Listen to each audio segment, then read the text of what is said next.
I feel like when I was a little kid, I wanted to be a fireman, but once I lost a lot of my vision, that was pretty much out the door.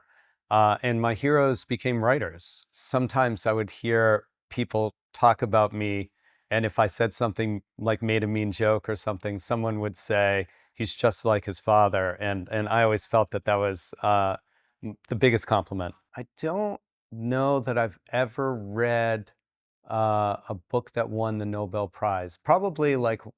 Probably two or three. Your novel changed my life, or your novel made me want to study statistics or mathematics or physics. That's the only prize I need. That's a much better prize than a bunch of elite people getting in a room and declaring you are the best. Probable was the book I wanted to write and wanted to read when I was 30. And Mobius is more of the book I wanted to write and read when I was 50. My dad was probably more foundational to my tastes, and being an author, it's my mom who saved the little sight I have.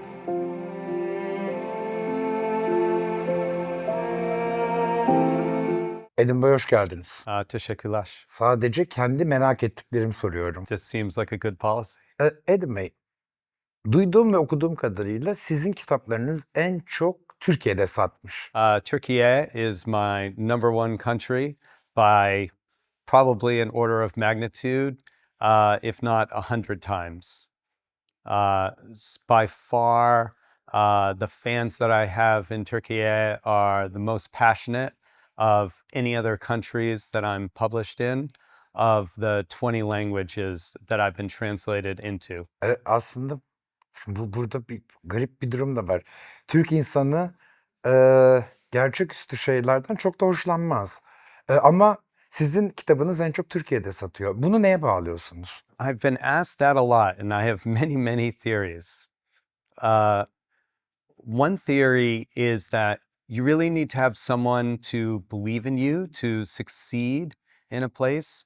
And no one, my biggest absolute positive number one fan is the editor-in-chief of my publisher, April Publishing, fantastic publisher.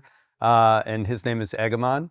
And he absolutely believed in my book and released it with a green cover, and it didn't sell. And then he said, I'm going to change the cover and keep working until it really gets through to the Turkish people, because he believed in it so much.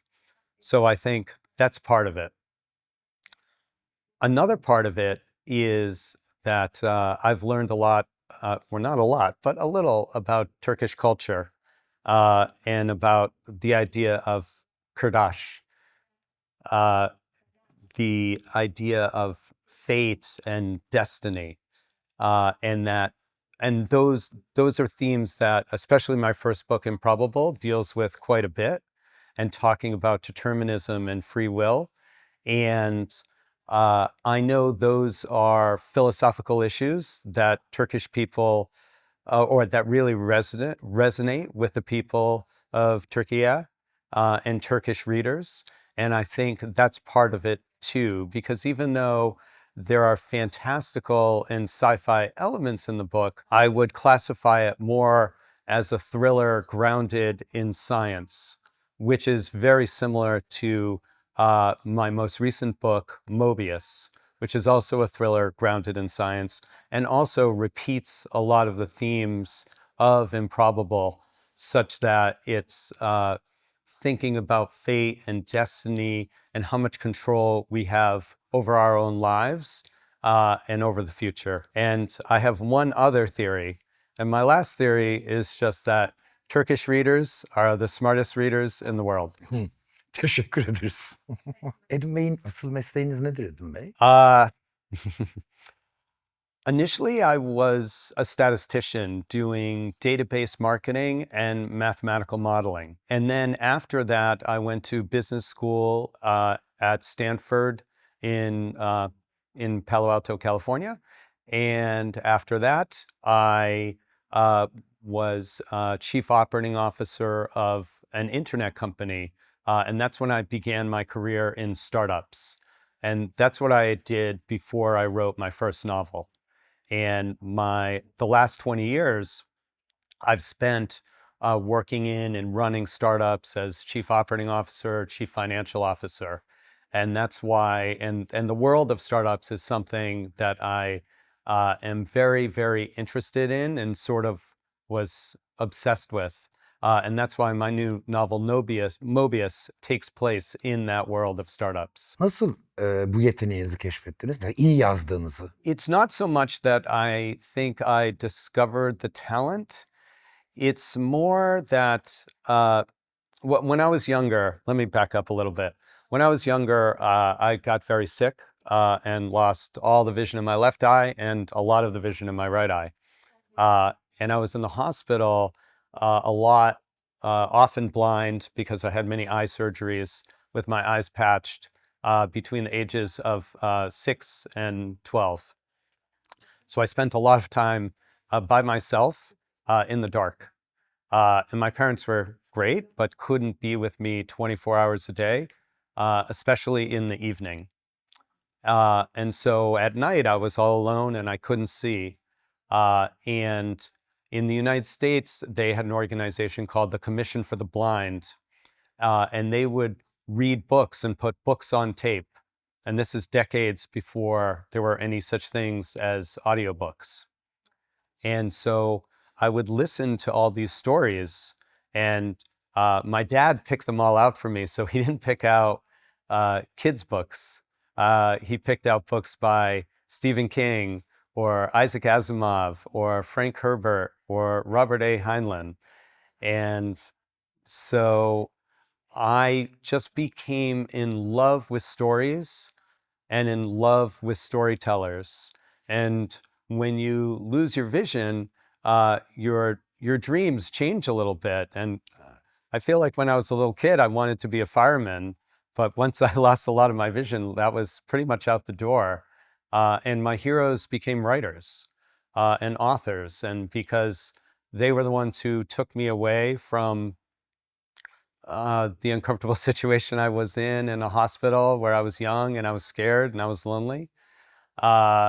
And they made my life better. And so it wasn't so much that I discovered this talent for writing. It's just that I emulated my heroes.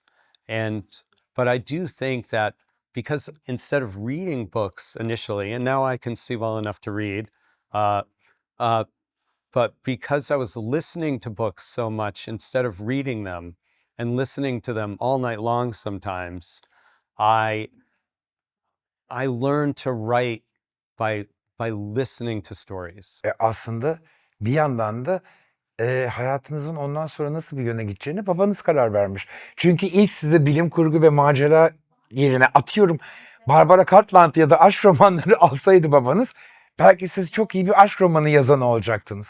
Yeah, I like to think so. My father was kind of a tough man, and he could be pretty critical, and he also had a little bit of a mean sense of humor. And he passed away when I was quite young. And sometimes I would hear people talk about me, and if I said something like made a mean joke or something, someone would say, he's just like his father. And I always felt that was the biggest compliment. And in many ways, my father was my hero, and I loved reading. And part of the reason he picked out those books is because he wanted to listen with me, or he'd read along when he went home because he had to go home for the night or he had to work the next day. But he would keep up with the novels that I was reading, and then we could talk about them. And that's why he picked out adult books and science fiction, because that's what he liked instead of kid stuff. And so I very much feel like I am living in the shadow of my father, and in a good way. And my first book I dedicated to my father, and one of the most touching things that happened to me here when I was in Turkey is, of course, I never forgot that I dedicated the book to my father, but I was signing a book 2 days ago in Istanbul at a DNR, and I was flipping the pages, and I saw my father's name, and I hadn't seen my father's name in print in probably 20 years. And so that it touched my heart that the people of Turkey have sort of kept him alive all this time, and all these people are seeing his name, and I'm happy to have given him that legacy. Tek çocuk musunuz Aydın Bey? No, I have a younger sister who's a couple years younger than I. Eğer bir sakıncası yoksa 12 yaşında geçirdiğiniz hastalığın ne olduğunu merak ettim ben. 6. 6 yaşında, evet.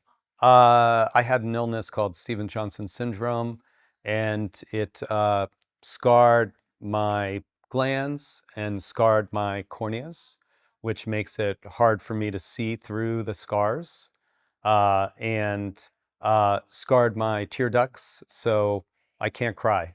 And, when I was young and had all this surgeries on my eyes, the doctors never wanted me to cry because it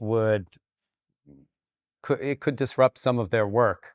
And so from a very young age, like when I was 6.5, I physically couldn't cry anymore, but also my parents never wanted me to be so upset that I tried to cry. So I always sort of had to clamp down on my emotions, I think, probably more than was healthy. Anladığım kadarıyla çok nadir rastlanan bir hastalık. Yes, extremely rare. Olasılık olarak. I think it's like a 1 in a million type thing, but for most people that it impacts, it's an allergic reaction to a medication. But I wasn't on any medications at the time, so they say it's idiopathic, which the joke that means is idiot doctor, because no one knows why I developed this illness. And it's always been a giant mystery in my life. And whenever a doctor asks me what the genesis of my illness was, and I tell them no one knows, they're baffled. Şimdi ilk romanın neden bir olasılıkla ilgili olduğu.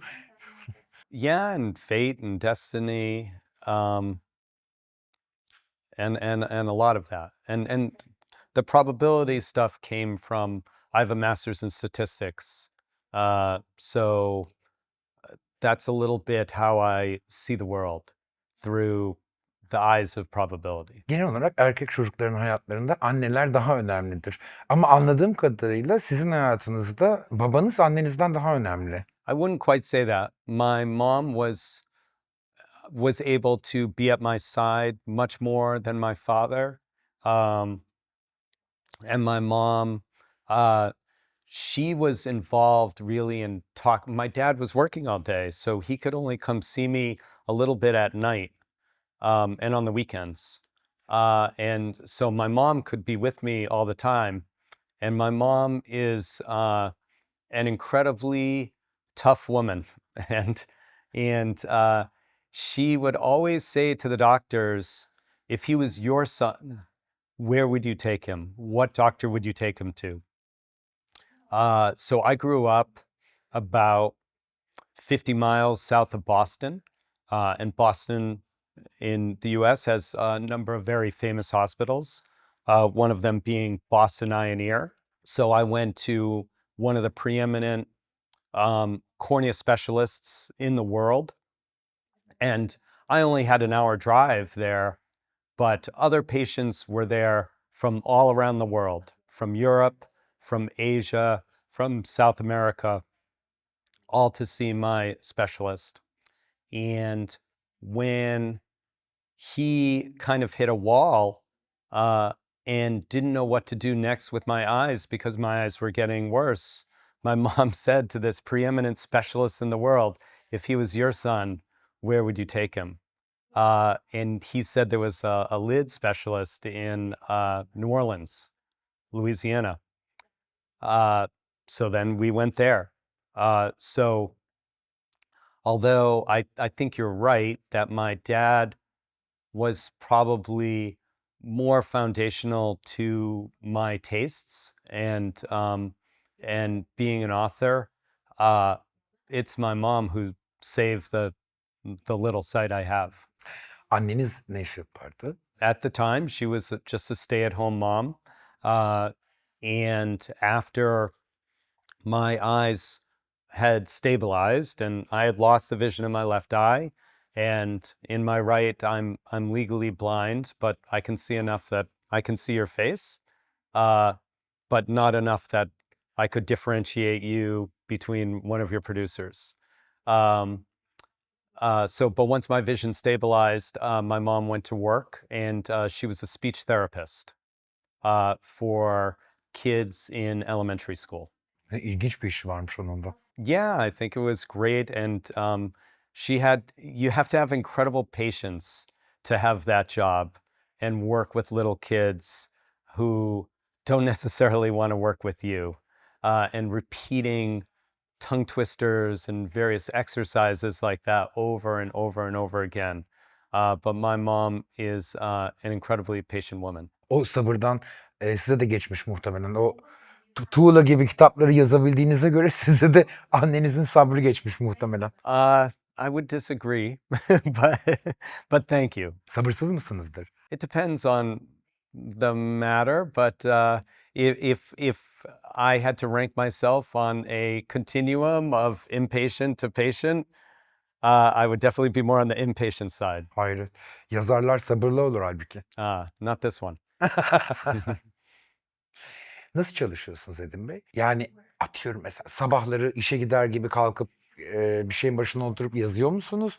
Yoksa aklınıza geldikçe mi gün içinde yazıyorsunuz? It's changed a bit over the years because I've been writing for over 20 years. When I first started writing, so one thing, honestly, is I'm lazy. So I wasn't working at the time, and I decided I would write at least 2 hours every day. And I wouldn't write at home because home was too distracting with the internet and everything else like that. And this was pretty much before mobile phones. And so I would take my laptop, and so invariably, because I want to write for 2 hours every day, and I picked 2 hours because that's how long the battery in my laptop lasted, I would waste time, and I'd work out, and I'd eat, and I'd talk to friends, and I'd play solitaire online, and I'd read, and then around 9 p.m., I'd go to Starbucks, and I would never order anything. I would just bring a water and sit down in a chair and pop open my laptop and listen to music and just write for 2 hours. And my process is that I read a book by Stephen King. He's my favorite author. And he wrote a memoir, and it's called On Writing. And he talked about his technique. And his technique was write every day. And I think he's a genius. So I was like, if it's good enough for him, it's good enough for me. So his technique is write every day. Don't edit until you're all done. Never look back, and just keep going. And he would write, he said he wrote 2,000 words each day. And I'm a mathematical guy. And so I gave myself a 10% discount. And I tried to write 1,800 words every day, which I learned I could do in 2 hours. And so that was my goal. Just get 1,800 words on the page. And then at 11:15, when my battery would run out, I'd just do a quick word count, see if I hit my number, close up. I'd stop at McDonald's on the way home and buy a Big Mac, and I'd watch TV when I got home, and then the next day I would repeat it, except the difference is that's how I did it the first day. And then the second day, I just thought about what I wrote the day before and what I'd write that day. So even though I was doing other things all day, working out, taking walks, cooking, eating, I always had the book kind of playing in the back of my head. And I also had a mild amount of dread waiting for knowing that 9 o'clock would come and I'd have to go and I'd have to sit down and I'd have to have words. And 9 o'clock invariably would roll around, as it always does, 20 hours after 11 p.m. And I'd go to that Starbucks and I'd sit at my table and I'd write. And I did that for and I never missed a day. And I did that for about 100 days in a row. And at the end of that 100 days, I had a draft, the earliest draft of Improbable. And it was very different and it was very bad, but it was a draft and it was something. And then after that, my editing, so that's my creative process when I'm staring at the blank page. And my editing is really quite different because there I can edit for like 8-10 hours a day because I find it much easier than creating. Creating, like I only have a certain amount of creative juices each day. And once that's gone, that's gone. Editing, I can just edit, and I really get into the novel. And there, I take notes on the side, and I do two things when I edit. And one is I try to make the prose better. And the other piece is that because I typically don't write with an outline, my characters change from the character, like David Kane at the beginning of Improbable was very different than David Kane at the end. And it wasn't until the middle of the novel where I really understood what he was about. And I think good writing is, you don't want too much of a hand of God in there. You want your characters to do what you would expect the characters, what the characters want to do. It's like almost the characters are writing the novel. And so at the beginning, I was sort of forcing him to do different things to hit the story that I wanted. But in the latter half of the story, he was sort of on his way, and I would follow what he wanted to do, and he told me the story. And so the first edit through, the hardest part is fixing the first half of the book, because that's the half that the character is doing weird things and isn't well formed. And that's when I identify scenes that have to be cut entirely or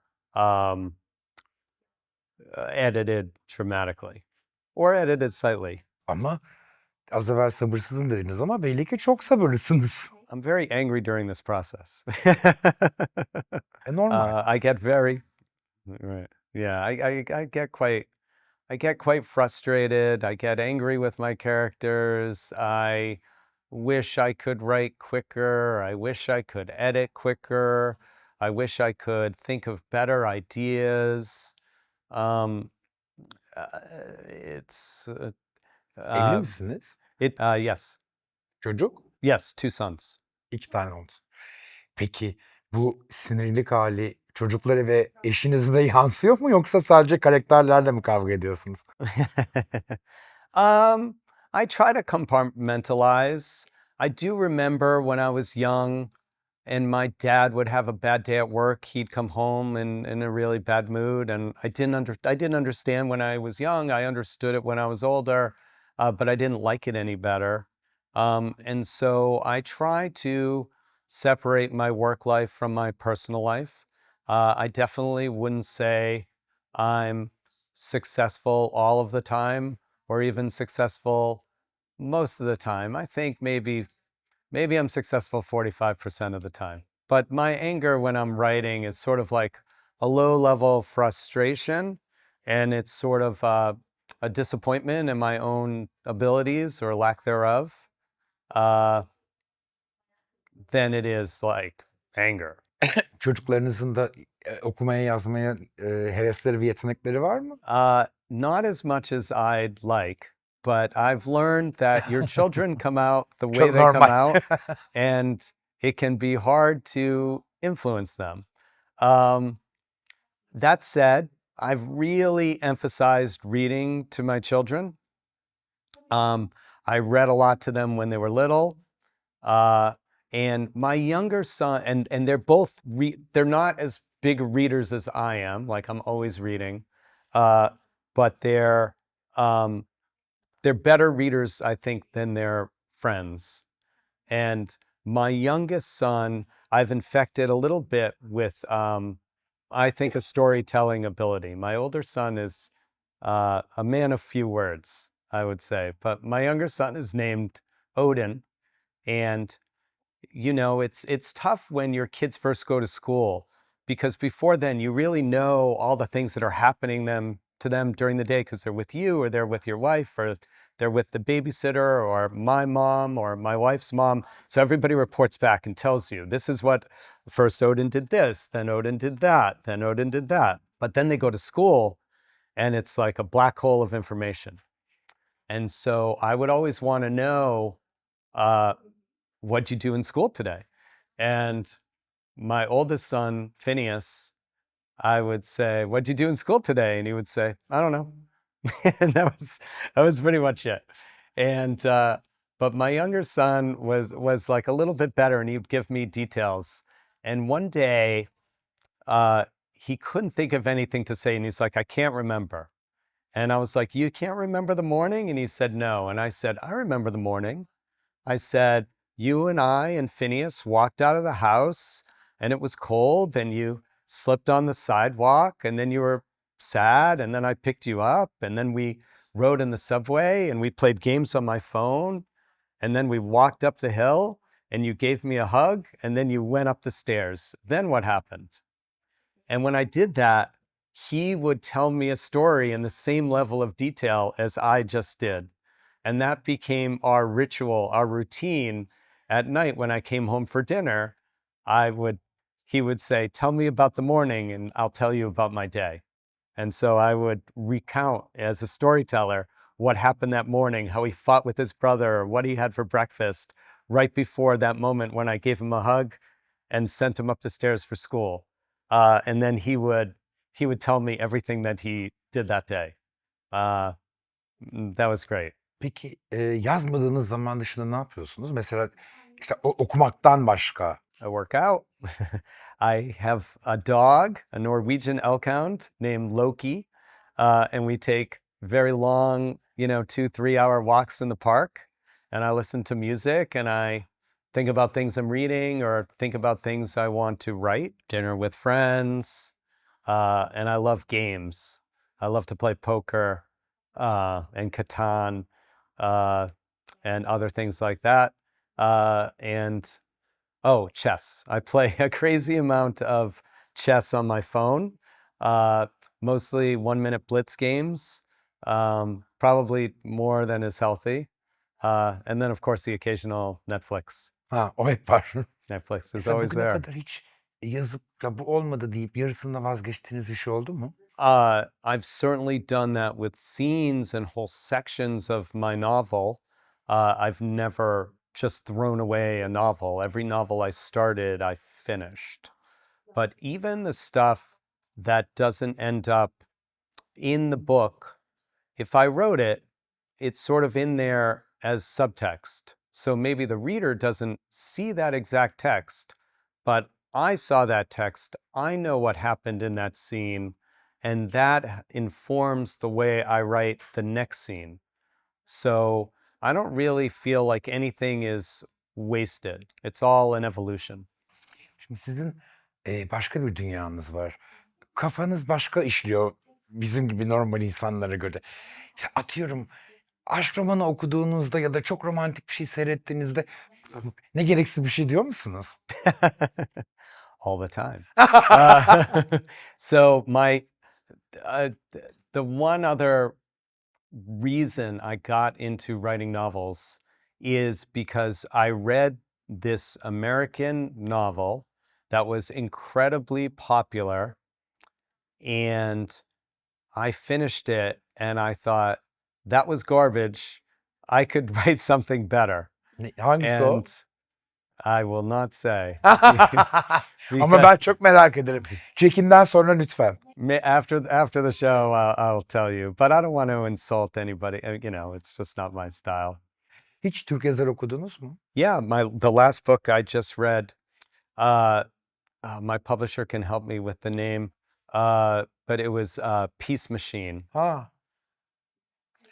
Uğur Mumcu'nun oğlunun kitabı. Right. So that was the last book I read. And then I read many years ago. The last time I was in Turkey was 15 years ago, and I met Elif Shafak, and that made me want to read some of her books. And I read a couple. And Omar Pamuk, I read one of his novels. Mesela şu anda kafanızda kaç tane roman taslağı dolaşıyor Adam Bey? Like the premise. I've written 125,000 words of my next novel. So that's very much in my mind right now. I have I think, a very good idea for the novel after that. And then I have wisps of ideas of novels after that, but that's not something I worry about. I usually don't. I'm usually just one novel ahead. Mesela hedefiniz ne? What's my goal? Happiness, I guess. So, I mean, my goal as an author, Ne bileyim, So- Nobel almak. I will give you a confession. I don't know that I've ever read a book that won the Nobel Prize. Probably two or three. But so 99% of the stuff I read doesn't necessarily win any awards. And I'm not I wouldn't call myself an extremely sophisticated reader. I like books that are popular, maybe a little smarter than the most popular, or the popular smart books, I guess I could say, are the ones that I enjoy. And I love a good story. And for me, story is more important than prose.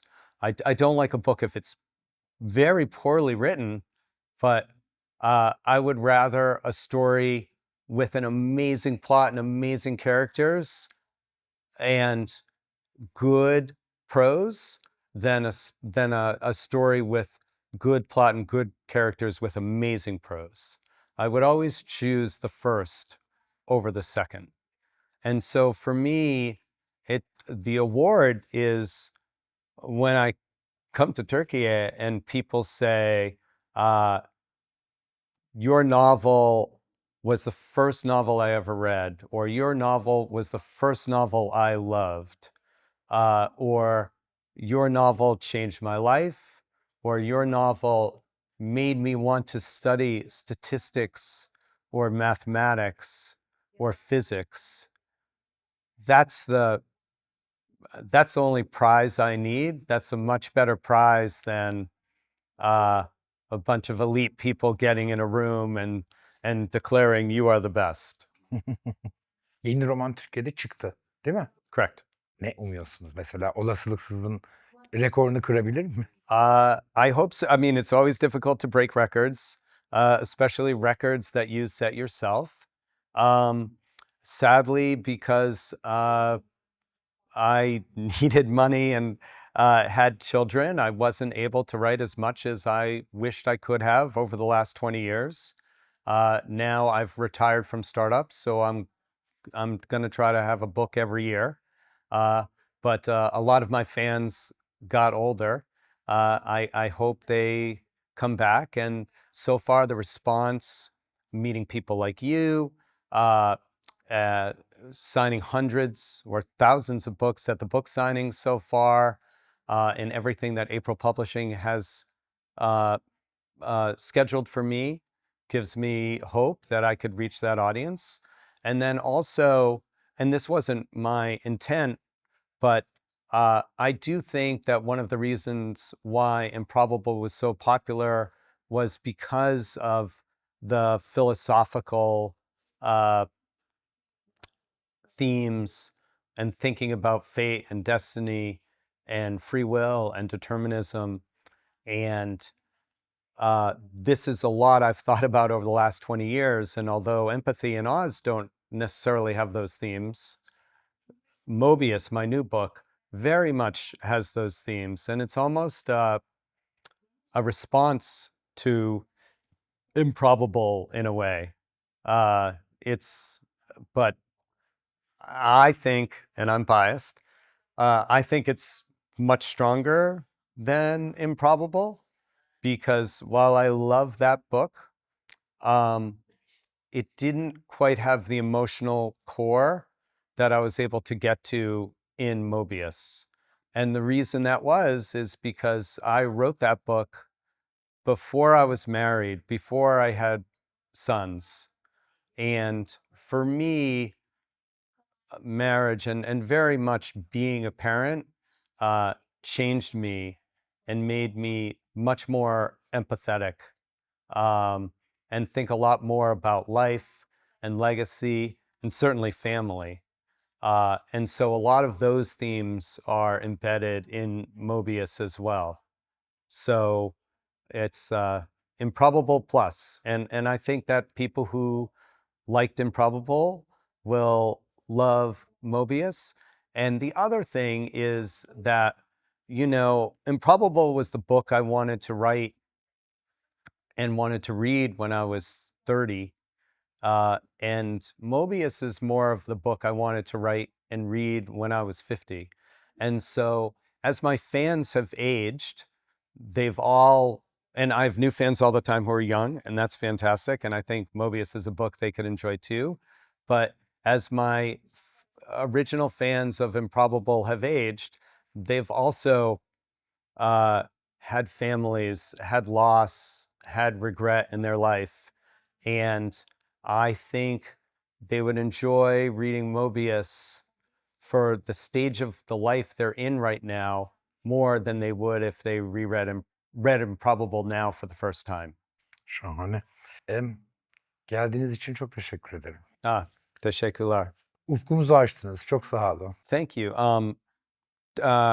Turkey it's an incredibly special place for me, to me, with me. My trip here in 2009 was the most magical time in my life. And those 9 days, and now I'm here for 20 days. And so far, these have been incredible. So all I have to say is Türkiye seni seviyorum. Türkiye sizi seviyorum.